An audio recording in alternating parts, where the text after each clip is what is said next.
इसकी पहचान कैसे होती है? पहचानने के लिए हमें पहचान पता होना चाहिए ना, तभी तो तुम्हें पता चलेगा कि इसके साथ कौन सी हेल्पिंग वर्ब लगेगी, इसके कैसे इसको सॉल्व करना है, क्या रूल है इसको बनाने के। तो सबसे पहले क्या लिखेंगे? पहचान।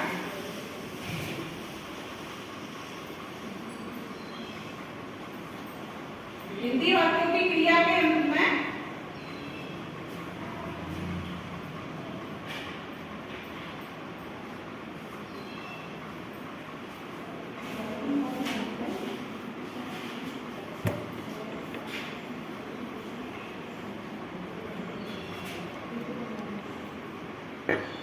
क्या आता है? इसमें गा, गी, गे आदि शब्द आते हैं।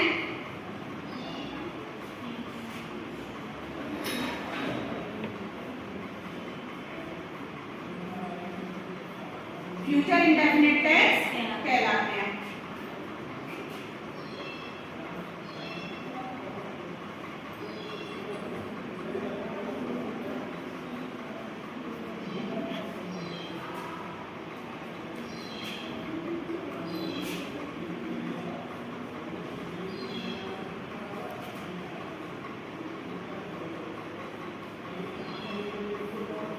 ये होती है हमारे फ्यूचर इंडेफिनिट टेंस की पहचान। हिंदी वाक्यों की क्रिया के अंत में गा है, गी है, गे है आदि शब्द आते हैं, फ्यूचर इंडेफिनिट टेंस कहलाते हैं। ठीक, तो अब बात करते हैं इसकी, इसके हेल्पिंग वर्ब की और रूल्स की कैसे बनाते हैं। तो इसमें आई और वी के साथ, आई और वी के साथ क्या लगाते हैं? शैल। जैसे हम बाकी सेंटेंस में लगाते हैं ना, सिंगुलर में ये, प्लूरल में ये, ऐसा नहीं होता है इसमें। इसमें आई और बी के साथ शैल लगाते हैं और जितने भी अदर हैं उनके साथ क्या लगाते हैं?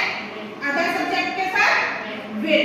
बट एक चीज और है इसमें, नोट में लिख लेना साइड में, अगर किसी बात में निश्चय आ जाता है, मतलब डेफिनेटली कोई काम जरूर हो रहा होता है, तो वहां फिर विल का यूज करते हैं। ठीक है, अब जैसे आई और वी के साथ हमने शैल लगाया, पर किसी काम को करने के लिए कोई मतलब अवश्य ये करना है, अवश्य करूंगा, तो इसमें क्या लगाएंगे? बेशक आई आ रहा हो बट उसके साथ हम विल ही लगाएंगे।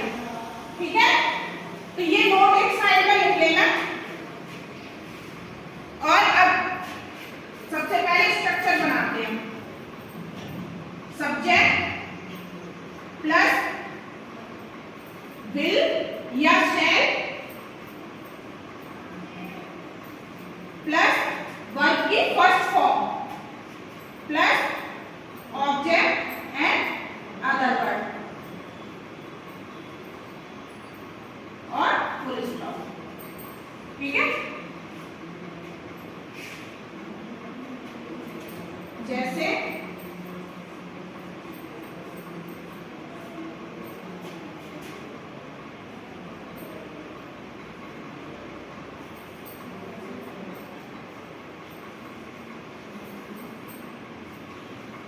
वे कल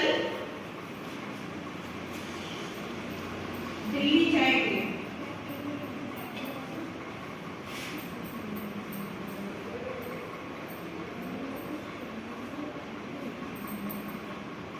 ये पास्ट का तो है नहीं, जो कल की बात है इसमें यस्टरडे नहीं टुमारो लगेगा, क्योंकि बात का किस चीज की हो रही है? इसमें फ्यूचर की। ठीक है, तो यहाँ क्या लगाएंगे?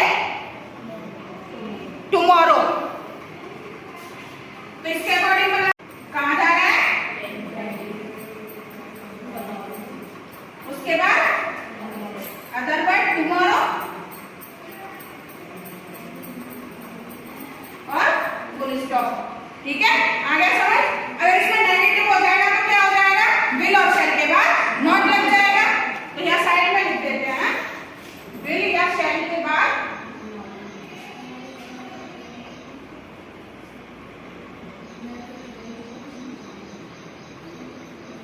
नॉट लगा देते हैं।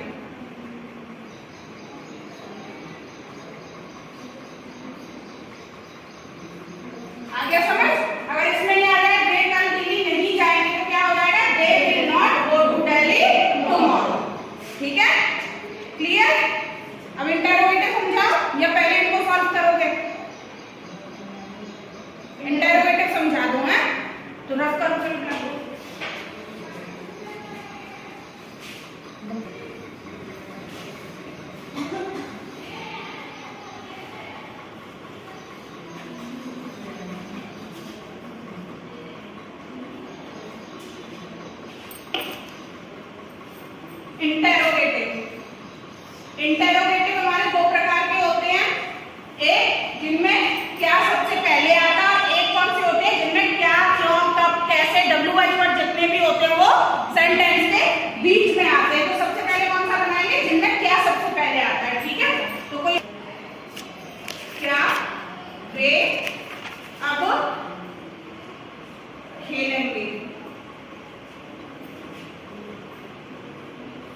इसमें नहीं वाला बता देते हैं।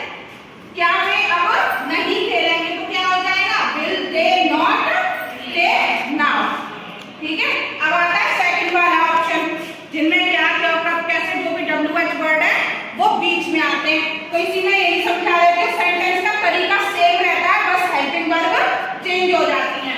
तो क्या हो जाएगा, इसको मान लो वे अब क्यों खेलेंगे, यहीं पे बना लेते हैं। ठीक है, क्यों खेलेंगे, तो जो यहाँ पे हेल्पिंग वर्ब सबसे पहले आई है, उससे पहले क्या जुड़ जाएगा, यहाँ पे WH वर्ड की स्पेलिंग, यानी हमारा जो क्या क्यों कब कैसे बीच में आया है ना, उसकी स्पेलिंग सबसे पहले जुड़ जाएगी, विल शैल से भी पहले। ठीक है, यहाँ तो यहाँ क्या हो जाएगा, WH word plus shall will subject verb की first form object other word and question mark. तो ये कैसे बन जाएगा, वे अब क्यों खेलेंगे का क्या हो जाएगा, यहाँ पे व्हाई, WH वर्ड की स्पेलिंग आ जाएगी सबसे पहले, why will they play now.